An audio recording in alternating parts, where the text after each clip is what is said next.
Hi, everybody. So understanding BNG, that's what we're going to talk about today. Myself, I'm a colleague Sophie. We part of the Delivery Resources Network, working for Arup, and we're going to talk to you all things BNG today. So let's get going. Okay, so quick introduction. I'm Josh Gittins. I'm a senior scientist at Arup, as I said, as part of the DAN network. I kind of specialize in nature-based solutions and the water environment. That's me really. I've been in part of projects delivering BNG from a kind of strategic point of view. I'm a colleague Sophie here. Hi, I'm also part of the Delivery Associates Network. I'm an environmental scientist working for Arup. I've been working on sort of projects involving biodiversity net gain for watercourses for the last 2 years, sort of when I first started getting involved in that sort of work. So sort of more experience from the technical side than the strategic side for me. Yeah, Josh, if you can move on to the next slide. I'll drive the slides. Let me know when. Great. So just a quick overview of our agenda for today. First of all, we're going to look at sort of, I guess, the context of biodiversity net gain, how we've sort of arrived at that as the strategy to attempt to reverse the biodiversity crisis. We'll then look a bit more specifically into the Environment Act 2021 and mandatory biodiversity net gain as the sort of legislative approach to reversing biodiversity loss in England. And then we'll get into some of the guiding principles that have been used to set up the biodiversity metric, why they're there, what they hope to achieve. And then I'm going to hand over to Josh, who's going to talk about some of the more practical aspects of approaching BNG in the planning process and some of the strategic scale BNG that he's been involved with. And then we'll have a bit of a Q&A. So if we sort of move on, I'll get sort of start on. There we go. So starting really high level, looking from a sort of global perspective, I just wanted to talk a bit about the planetary boundaries as a concept. So the idea is that obviously there are multiple Earth systems, the biosphere integrity and like the functioning of healthy ecosystems is a key part of that. And then the green circle in the center of each of these diagrams, that's our safe operating space for humanity. So it's essentially how much flex we have with these systems. Obviously, human activities influence Earth systems and Earth systems influence us. There is a sort of safe amount of activity we can do. Unfortunately, as you can see from the diagram, and as we move in time, the situation's been getting worse and worse. We're getting further and further from that safe space.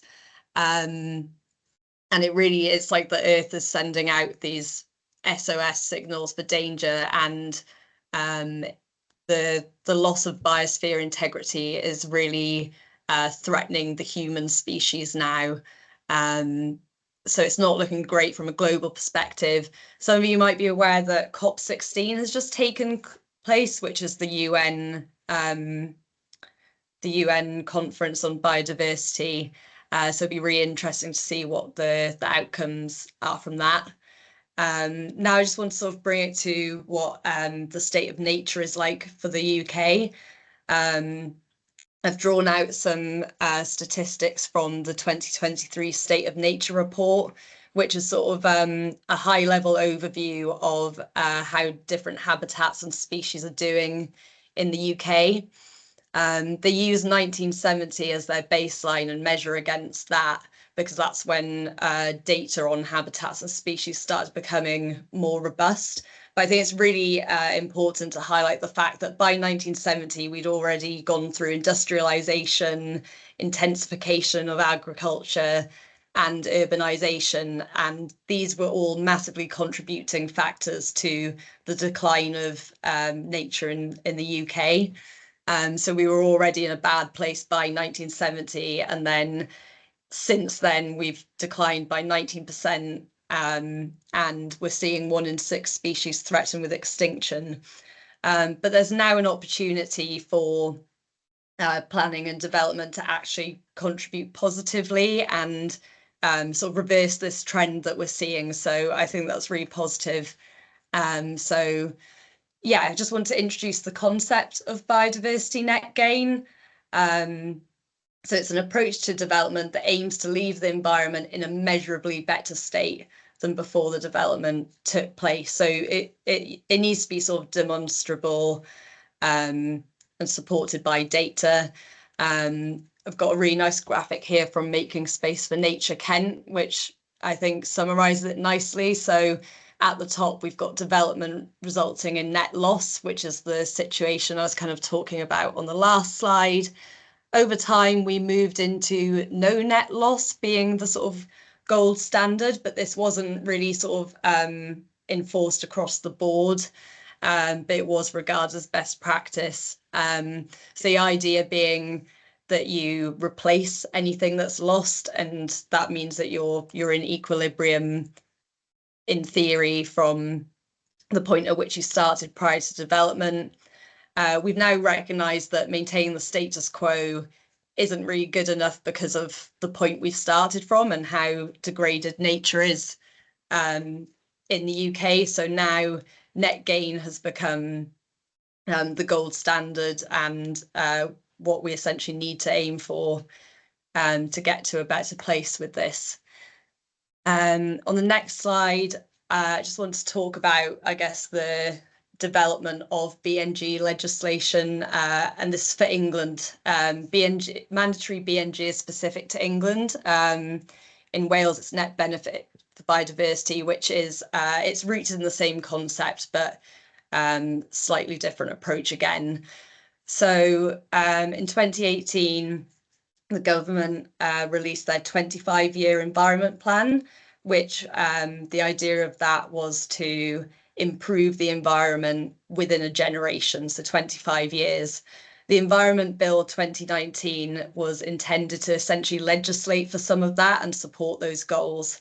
That then became the Environment Act 2021 when it became law.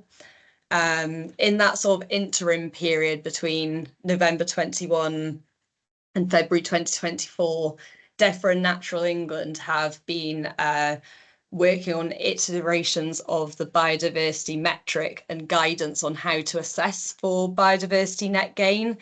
So a lot of developments have already been demonstrating biodiversity net gain prior to it becoming mandatory. So there's been a lot of upskilling and a big sort of learning curve in that interim period. There's been a few iterations of the metric.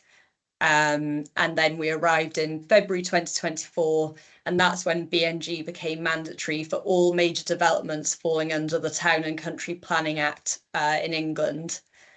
Then shortly after, in April 2024, BNG became mandatory for small sites, so that's sites under 0.5 hectare in size.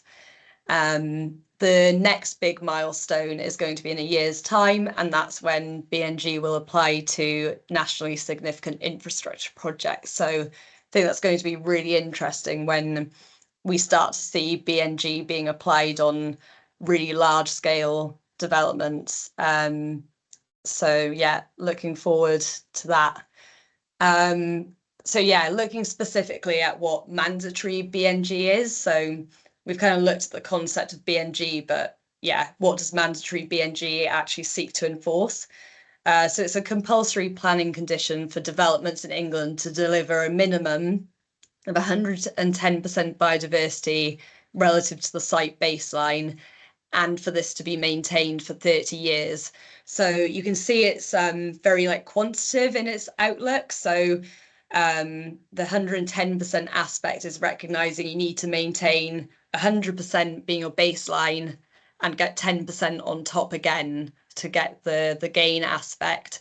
And it's not sort of one and done. You need to be monitoring those habitats that are created to achieve BNG for that 30-year period, ensure the longevity and sort of thriving of those habitats following construction.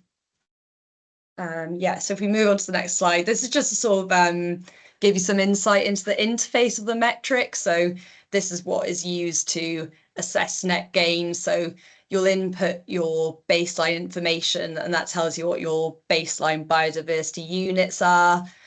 You'll then basically model the post-development scenario and hopefully achieve your 110% needed to satisfy the overarching conditions of mandatory biodiversity net gain. I think we'll move on to the next slide. I don't want to spend too long unpacking that. So what I really want to draw out of delving into the biodiversity metric is the guiding principles and how it looks to join up to those sort of strategic aims of the Environment Act 2021 and how it helps to reach those goals of strategic nature recovery. So the main driver of the biodiversity metric is following the mitigation hierarchy and encouraging adherence to that. So at the top, best thing you can do is to design to avoid habitat losses. Obviously, if you avoid habitat losses, you start with 100% biodiversity, and then it's much easier to just get the 10% on top. You're starting from the best position. So, you know, that might be designing to avoid certain habitats. It might be reducing a site footprint. It's keeping nature positive design front of mind. Obviously, that's, you know, that can be very difficult to achieve. The next best thing you can do is minimize the habitat losses, again, through nature positive design. Moving down another rung again, obviously, yeah, not always possible. In that case, you'd be looking to create habitats or enhance habitats, ideally on site. There's also opportunity for habitat creation or enhancement off-site, but there's it's a little bit more complex than when you can just enhance or create within your red line boundary. And yeah, I guess as you move down, things become a little bit more complicated. So once you start looking at offsetting, I think this is where it's the incentivization comes in, because your next available option is to purchase biodiversity units from the habitat bank. This relies on the type of habitat units they have available, and it will be based on market rates.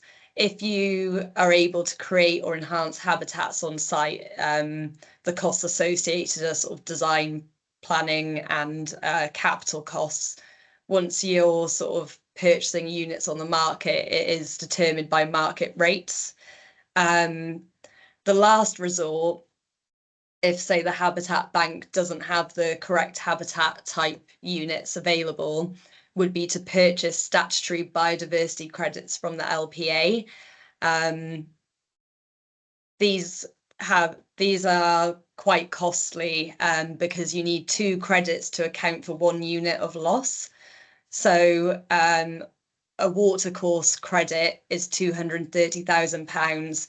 You'll need 2 of them to offset 1 unit. So that could cost you £460,000 to offset 1 watercourse unit. So realistically, the higher up the mitigation hierarchy you can go, the better overall. Yeah, so some other levers of the biodiversity metric that sort of look to support nature recovery locally is something called the spatial multiplier. So this incentivizes nature and biodiversity enhancement as close to the site of impact as possible. So if the compensation is occurring within the same local planning authority boundary, this will receive a multiplier of 1 in the metric. Moving down, you're essentially sort of penalised where the offsetting is or the habitat creation is occurring outside of that boundary. So if the compensation is outside of the local planning authority and outside of the neighbouring ones as well, that will have a multiplier of 0.5 apply to it. So it essentially becomes less valuable in terms of biodiversity units, and a much greater area would be needed to achieve the units if you're getting further away. And obviously that's with the idea that you know, you want the gains to be close to where any losses are taking place. Otherwise it's still losses locally. If we move on to the next slide. So the other thing is that the metric does link up to wider nature recovery strategies. You know, these developments aren't happening in isolation. It sort of seeks to join up to nature recovery strategies, which Josh will be talking about in a bit more detail. But one of the core quality components that's used to assess the habitat quality is whether it's considered to be strategically significant. So if you're working in an area that's been identified in a local strategy, so say it's considered to be valuable in a local nature recovery strategy, or some where local nature recovery strategies aren't available in documents like a local plan that might identify specific parcels of land, this will have a multiplier of 1.15 attached to it. So on one hand, you want to retain these habitats as much as possible because of the additional value that's assigned to them. On the other hand, if you enhance these formally identified areas that seem to be beneficial from a strategic perspective, there will be additional gains associated with the multiplier. So it incentivizes joining up to those wider strategies. Yeah, go to the next slide, please. Yeah, so I'm going to hand over to Josh now to talk a bit more about BNG and the planning process. Thanks, Sophie. Cheers. Yeah, so I'm going to talk us a little bit through kind of the different steps of the pre-application and application determination process, and how BNG is kind of weaved throughout this, and some of the kind of duties under the Environment Act for all of the parties. So apologies for this slightly messy formatted slide. It disappeared at last minute on me, so I've had to paste in a rather ugly version, but we'll go with it. We'll go with it. So yeah, starting, you know, at the project development end of the spectrum, you know, it would be wise for an applicant to sort of consider during their feasibility or concept thinking of a project to kind of, you know, be led or have BNG principles strongly in mind. You know, this might include sort of incorporating an experienced ecologist into that element of the project to make sure, you know, the alignments of the kind of outcomes of the project reduce as much sort of rework as possible as you move through that design process. Yeah, and kind of speaking of design, you know, it's down to an applicant to complete a baseline report of their metric for the site, and also to then, you know, demonstrate how through their design they are achieving that sort of at least 10% uplift, and then, you know, all the appropriate reporting alongside that needs to go into the planning application. Some of the kind of optional aspects of kind of advice, or you know, optional interfaces, as I've called them here, with the LPA or with statutory nature conservation bodies, sort of Natural England. You know, Natural England have a discretionary advice service, you know, so at a cost, the kind of applicant can present or have a discussion with Natural England, and have them review or provide kind of initial thoughts on any BNG strategies or plans. Similarly, within the constraints of local authorities' ability to do so, there's also a kind of pre-app service that an applicant can go through and kind of engage with the local authority on what they believe their design is and the measures and any kind of things they're concerned around to flesh out any red flags really before submission of the application. And then when it comes on to submission, sorry, there's additional people landing with a very distracting noise. Yeah, so submission of the application. You obviously there needs to be the BNG metric and the report as part of that submission. And what's key is that the 30-year habitat management and monitoring plan.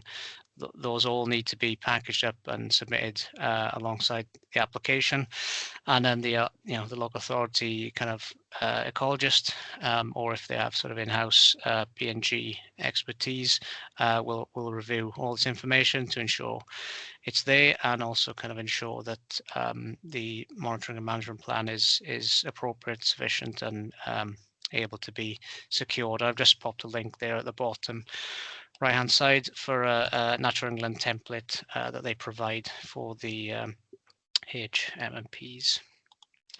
So yeah, this is not an exhaustive list by any means, but just some key things to run through, a bit of a checklist for applicants. So yeah, you need to provide a statement as confirming whether the application is applicable in terms of BNG or not, and why. Some local authorities have a template for doing so as part of the application submission. Otherwise, it would be down to the applicant to kind of prepare their own version for submission. Also, yeah, the biodiversity baseline biodiversity value, as of the date of the application, including a completed metric, is a requirement to be submitted for the LPA to review, and also a statement sort of confirming whether the habitat in the site has been deteriorating in the time leading up to the application. This supports an accurate sort of representation of the baseline and any kind of trends. And certainly a description of any irreplaceable on-site habitats which may have any sort of other constraints or enhancements required on those. Also a scaled site plan. This I think showing this spatially is the most effective way of doing it, and certainly the most effective way for a local authority to review it and understand it. So yeah, that's a key thing to be submitting. For those in the space of reviewing applications, first thing, check all the appropriate BNG information is available as part O the application. It should be of. I'll change that, but as part of the application, you want to make sure you have all the things I've listed basically on the previous slide. Check that the correct BNG metric has been applied, whether that be the statutory metric or the small site metric, depending on the sort of type of application, and that the applicants followed the DEFRA guidance and any trading rules associated with it in terms of their strategy for offsetting if required. Also check that the BNG hierarchy has been kind of adhered to as was reasonably possible. What Sophie laid out there is key driving principles. The higher up the hierarchy an applicant can retain their design, the better. But yeah, you could potentially challenge how some have interpreted where their design fits within the hierarchy. So yeah, worth bearing that in mind. And also ensuring monitoring and maintenance requirements are sufficient and can be secured. Obviously, kind of the securing mechanism for these plans differs, whether it's sort of on-site or off-site. So off-site, for example, might be as part of a section 106 or a conservation covenant in some cases, whilst on-site, yeah, is part of the application within the red line boundary. So yeah, just check on that. And again, this is a non-exhaustive list, but some key things to keep an eye on. So yeah, I'm going to talk a little bit about strategic BNG, and I think, as Sophie alluded to earlier, to really, I suppose, turn the tide, there's landscape scale recovery is kind of required from a biodiversity perspective. So I think some of the processes put in place through legislation, the Environment Act in this case, that's kind of transposed into these local nature recovery strategy regs. All of these have been put in place to try and organise, I suppose, at a strategic level, the delivery of BNG across England. So these regs, they kind of put a duty on a local authority to produce two things predominantly. Firstly, a local habitat map, and this is kind of an interactive map that sets out, areas and habitats within a local authority boundary that that people can browse. This should be open access as of when they published. And also then a written statement on biodiversity priorities, and these two kind of sit alongside one another to provide that local nature recovery strategy and provide direction within that local authority area. Timelines in terms of when these are due to be produced, there's kind of various, different authorities are working at different paces, or different responsible authorities, as they're called in the legislation. You can kind of see on the right hand side here the areas that's been chopped up, and they're mostly local authorities or combined authorities. But yeah, the pace at which they're being developed it differs, subject to kind of resourcing and stuff. But yeah, the expectation is sort of early 2025 is what I've been hearing. And there's also a bit of a requirement for these to be refreshed. So kind of once they are adopted, the local nature recovery strategies could be refreshed. It's pretty vague, but between 3 to 10 years, or within 3 to 10 years. And this is down to kind of the Secretary of State to provide, I think it's like 4 months notice, potentially 4 to 5 months notice, before they are required to kind of all be refreshed. So it's something, again, to bear in mind, but there isn't really any clarity on why there's that range of time. But yeah, some other notes I thought were worth mentioning. So the goal here, I think, in terms of from a strategic perspective, is how are we organizing BNG delivery? And as Sophie said, from the kind of environment plan, 25-year environment plan, there was also an ambition for a nature recovery network. This leans into that somewhat, with these local nature recovery strategies looking to organize BNG at a local authority level. There's also kind of incentivization, also Sophie mentioned, in terms of strategic significance. So these habitat maps will provide key areas of strategic significance that applicants and developers can identify, and if they align with kind of their aspirations already, then it's a benefit, or of benefit, to try and formulate kind of projects in these areas, or vice versa, kind of banks, habitat banks, to kind of allow for development elsewhere whilst maintaining these key sites. And in terms of local development plans, so in the kind of the ongoing process of refreshing and reviewing local plans, once local nature recovery strategies are adopted, there is kind of a duty on local authorities to have regard to these. So how they will be reflected is kind of yet to be seen, but there will be some sort of alignment required between local plans more generally, and how they structure allocated sites, etc. And these strategic significance areas and areas of sort of biodiversity recovery that are key to one's local authority area. And the last point I wanted to mention was habitat banks. Yeah, so Sophie mentioned kind of off-site opportunities to offset projects. So banks or areas of habitat creation which enable development elsewhere in the catchment. These are something that have been adopted, or an approach has been adopted by some local authorities. within the gift for problems such as nutrient neutrality as well, and you can kind of double up here or stack here in the sense where you would create a habitat which allowed for multiple benefits to be delivered. There's an opportunity for providing offset and credits for developers to use in highly constrained sort of areas, and this is one kind of strategic approach to managing BNG that's been adopted in some places of some parts of England. I've noted a key challenge at the bottom there. From what I've seen in this space, one of the key challenges is going to be how do we monitor the success of this. So, as I mentioned, those kind of habitat maps, they're going to be published on a local authority by authority basis.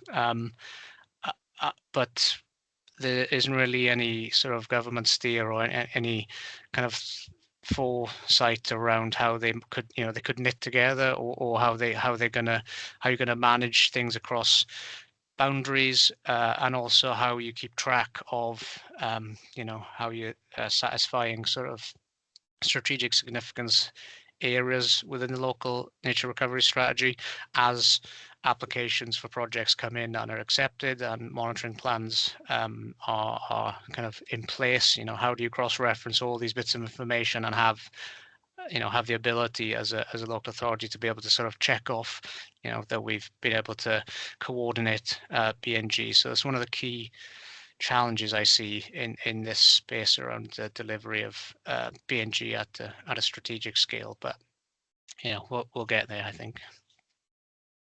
So another thing I wanted to mention also was not seeing BNG, I suppose, purely as one driver. I suppose there's multiple drivers from a nature recovery angle, but also I talked a little bit about this in another Delivery Resources Network presentation we gave a couple of months ago around nature-based solutions specifically. But the fact that designing a project, with multifunctional sort of nature-based solutions at heart is an approach which would also benefit you from achieving BNG perspective, as well as nature neutrality and other sort of drivers as such. So on the left hand side, I've got a bit of a scale or a sliding scale of types of statutory metric habitat types, ranging from sort of natural to semi-natural to the more engineered retrofitting approaches to achieving BNG. And then on the right hand side, I put in a small table which kind of summarizes the pros and cons of traditional engineering led projects versus projects with kind of nature-based solutions at the core of them. So in terms of benefits, traditional projects, they're tried and tested. Regulators like them. They're shall we say certain or more certain, whilst there is a bit of uncertainty around how you quantify the wider benefits delivered by nature-based solutions. But it's a different model. Your benefits accumulate over time, and you might have a lot more indirect benefits for society through using nature-based solutions. They're just a bit more novel in terms of how we quantify the benefits. From a reliability perspective, there's, again, traditional engineering provides us with a kind of high reliability as they're designed to do one thing typically and one thing sort of only. But from a nature-based solutions perspective, designing something to deliver multiple benefits is very challenging, which means it kind of takes some sort of specialist expertise and a very broad team to deliver this with different skill sets, but you then may be able to deliver multiple benefits from that, and which kind of comes into the cost element. If you're able to quantify these wider benefits, the business case may be stronger, for example. Just mentioning on costs, typically large engineering projects, upfront capital costs are pretty high. Then you obviously have to maintain the set standard that is kind of required of the project, whilst nature-based solutions, although they may require more at-scale approach in terms of their delivery, typically costs upfront are less than traditional engineering, and also there's kind of a consistent investment profile in terms of maintaining and also accumulating benefits over time. And just from a resilience point of view, with the kind of changing climate as well, it's not just biodiversity is an issue here. It's kind of that overarching pressure on the environment and ultimately human systems as well. So, if we can design projects and development that is more resilient and has that kind of adaptive capacity, which nature-based solutions tend to be able to provide a bit more of than kind of setting out to achieve a static design or hit a target of a design standard in some point in the future. It's just different approaches, and as a means of meeting BNG, sort of the nature-based solutions approach, leading with that kind of is a preferable way of achieving that 10% net gain. A couple of closing remarks and a few watch-its around how we navigate BNG. So ensure that everyone in the design team understands BNG. I mean, I think that's a kind of goes without saying, but it's not the current norm, I suppose. I said early engagement or early onboarding of an ecologist as part of the concept or feasibility stage of a project is extremely helpful to kind of avoid rework and also start early discussions with the responsible authority for the project. That helps things go a lot more smoothly and keeps everybody in the loop with how things are progressing and how statutory duties are being met. Ensure that BNG leads design. It's another kind of cost-loaded question or cost-loaded statement in terms of it will cost you more to redesign down the line, but I mean, it's kind of a fair point, really. If you can design with BNG in mind at first, then you will potentially save yourself hassle. And also the strategic coordination of BNG. It's a key thing for nature recovery. Very important for that landscape scale nature recovery to address biodiversity problems, but it's very challenging to monitor and coordinate this. It's quite the task. But yeah, as I said, I'm hoping we get there, and there's a means of doing this across all the different kind of strategic approaches and local authority areas. And that is it from me, really. So yeah, thanks for listening.